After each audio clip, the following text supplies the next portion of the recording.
तुम्हाला दोन तीन गोष्टी सांगतोय त्यामध्ये की भाषा जर वाचवायची असेल तर मग त्याच्या गाण्यामध्ये मी सांगायला माझ्या भाषेत बोलतो, तुम्हाला समजेल तेवढं समजेल. हा, जेव्हा मुलगा जन्माला येतो, माझी गोरबोली किंवा माझा जे समाज आहे, माझ्या समाजामध्ये कोणत्याही प्रकारचा स्त्री पुरुष असा कोणत्याही प्रकारचा भेदभाव करत नाही. माझ्या समाजामध्ये मुलगा जन्माला आला तेव्हा मंदिरामध्ये बम देतात, बम म्हणजे असे वाद्य वाजते. आणि माझ्या समाजामध्ये मुलगी जन्माला आली तर त्याच्यावर कासची थाळी म्हणतात, ती कासची थाळी असते. कासची थाळी मंदिरात वाजल्याच्या नंतर ते लोक ओळखतात कोणातरी मुलगी झालेली आहे, आणि बम दिले तर कोणातरी मुलगा झालेला आहे. आणि आमच्या समाजामध्ये मुलगा जर झाला समजा तर शिमग्याच्या, आता आपण शिमग्याचा विषय निघाला होता, तर शिमग्याच्या दिवशी दुसरे धूण करतात. त्या धूण मध्ये काय म्हणतात, चरी कचरिया चंपावे जूजू चंपा ले राले, पहिलो बेटा नायकी करिये, दुसरो बेटा कारभार करिये, तिसरो बेटा गुरु डुकाव, चौथो बेटा गवाचराव, पाचो बेटा पंचत्या, छोमो बेटा सुदेश परी, सातो बेटा सेरोचा, लाडा लाडी सनभरता, असी नळीये सपुतिरा, तळगे पर लेन वताव, अनगदडिया राज गमाव, शिकच शिकावचे शिके हात मालावच, शिकच शिकावचे शिके हात मालावच, शिकजेरी साध पोळी उचखावच गियार पोळी, उचखावच गियार पोळी, गोरुड बेटावला वगैरे कंठळतात. तोच मुलगा मोठा झाल्याच्या नंतर शिक्षण शिकत असताना तोच मोठा मुलगा झाल्याच्या नंतर लग्न करतात. लग्न करता म्हणजे वदाई करतात. अजून एक तुम्हाला वैशिष्ट्यपूर्ण सांगतो, माझ्या समाजामध्ये एखादा पुरुष वारल्याच्या नंतर त्यांची जी पत्नी असते त्या पत्नीला आम्ही परत कधी पाठवत नाही कधी. तर त्या पत्नीचा, त्या मुलीला आमची घरची समजून आम्ही त्याचा सुद्धा पुनर्विवाह आमच्या समाजामध्येच करतो, ते बी आमच्या घरामध्येच करतो.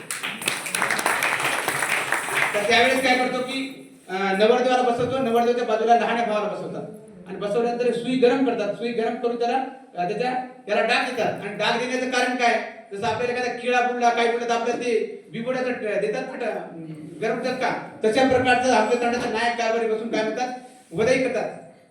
त्याला कुळी यावे कुळी जावे कुळी माई जोस सवाई, कुळी यावे कुळी जावे कुळी माई जोस सवाई, तली आवडी तलावडी किडी आवडो डारचे, घोडो घोडो हात लो पातळी तलवार से, घोडेर पाक तलवार पोट, बेपारी लो बेटा वे सुंदर स्वामी सदा सदा, असं त्याला त्याच्या बाजूला 7 वर्ष टाके देतात. त्याला दिल्याच्या नंतर त्याच्या बाजूला सुद्धा त्याचे लहान भाऊ बसले असतात त्याला सुद्धा देतात. त्याला काय म्हणतात, ही जी कुळी आहे, ही जी आपली परंपरा ही येणारी जाणारी आहे, पण या परंपरेला तुला सवाई दिलीनं म्हणजे तुला वाढवत जायचं पुढे, म्हणून ते असं सांगत समाजामध्ये सांगतात.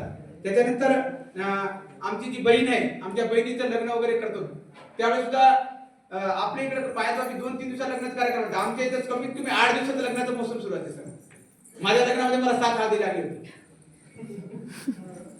7 दिवस पहिले महिला वगैरे येतात आपल्या घरी, सगळेजण वाद्य वाजत होते. हे वाद्य वाजून ते म्हणतात, त्याच्यामध्ये मी काय म्हणतात का गाणं म्हणतात, मारी अडी आई ये करे लालाई, मारी अडी आई ये करे लालाई, करेला रांधू तेले म मारी अडी रो बेसणो रेले म, ती वर्णन करायची.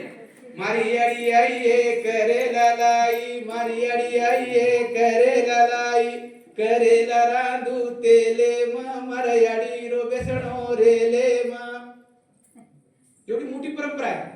माझ्या समाजामध्ये कोणी व्यक्ती जर वारला तर तो सुद्धा असं साधा रडत नाही सर, त्याचं एक वेगळं राहते. जेव्हा मुलगी लग्न झाल्यानंतर तिला आता आपण गावाला सोडणार आहोत, ते सर्वजण आपण तिला पाठवायलो आणि ती करून पाहते आपल्याला. आता ती काय म्हणते, एक हवेली म्हणते. हवेली ही सगळ्यात मोठी संस्कृती सर पंजाब समाजामध्ये.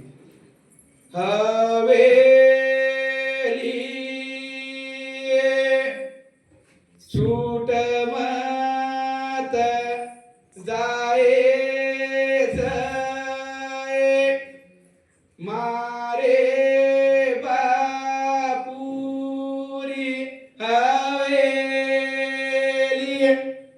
असं म्हणून ती लग्नविधा होत असते. आणि एक शेवटी सांगतो की माझ्या समाजामध्ये आम्ही आता आधी 50% नास्तिक वास्तिक काही नाही, पण माझ्या समाजामध्ये हा माझा समाज मूळचा हा निसर्ग पूजक आहे. कोणतीही पूजा म्हणजे दगडा धुड्याला कोणाला पूजा करणार नाही. तर माझा हा समाज हा आरत करतो, आरती नाही, आरत करतो. आरत करतो म्हणजे आरत मध्ये पाहत काय म्हणतात एवढं सांगतो मी आणि मला थांबतो. नाही अर्धच वेगळं. अर्धा म्हणजे कसं आहे, जेव्हा एखाद्या आपण भोग लावतो, ते भोग लावल्यानंतर अर्धा म्हणजे ते वेगळं, अर्धा आणि आरत वेगळं. आरत म्हणजे ज्यानं ज्यानं आपल्या समाजासाठी, आपल्या पिढीसाठी ज्याने ज्याने अहोरात्र मेहनत केली त्याचंच गुणगान. ज्यानं आपल्यासाठी काहीच नाही केलं आपण त्याचं गुणगान काय करणार? आता सध्या परंपरा तीच आहे, ज्यानं काहीच नाही केलं त्याचा आपण उदो उदो करायला, ज्यानं आपली अख्खी जिंदगी बरबाद करून टाकली त्याच्या नावानं काहीच नाही असं आहे. अर्थ म्हणतात काय म्हणतात, कुळे तारण शोभादन आरत उतरिये कुळे तारण,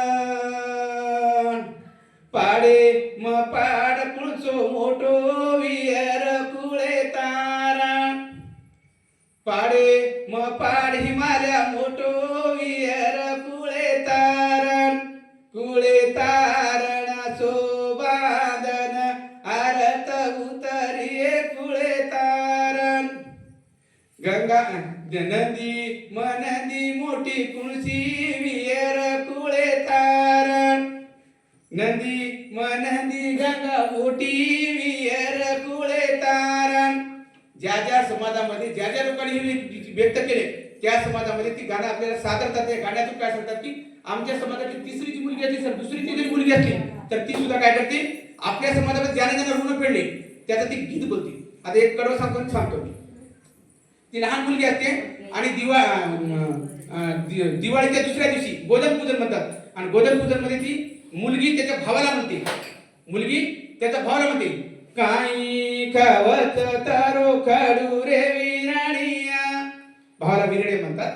काही खावत तारो काढू रे विराणिया, काही खावे हराळो काढ, काही खावे हराळो काढ, काही पिवत तारो काढू रे विराणिया, काही पिवे गंगारो नीर, काही पिवे गंगारो नीर. मला बोलण्याची संधी दिली का?